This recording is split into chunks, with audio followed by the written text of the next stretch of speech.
Hello guys, ayan. Magsishare ako sa inyo ng lugar ko. Nasaan ako?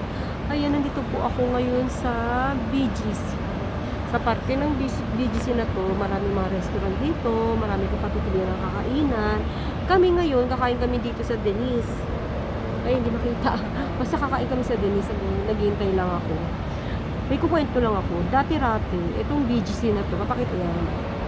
Ayan, papakita ko sa inyo. Ayan, di ba ang daming buildings, no? Ang daming mga condominium, punong-puno ng buildings dito, di ba? Ayan. Ang daming condominium talaga dito. Itong BGC na to, ano to bundok.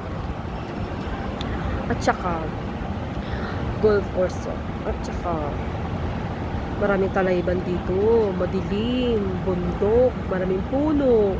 So imagine mo, after ilang dekada, na-develop siya ng ganito kaganda. Di ba ang saya lang? Ang lapit-lapit lang namin dito. Naku, ilang tumbling lang to. Nandito na kami sa BGC.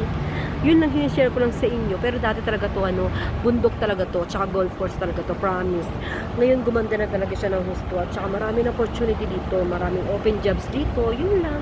Hinishare ko lang sa inyo. Thank you, bye!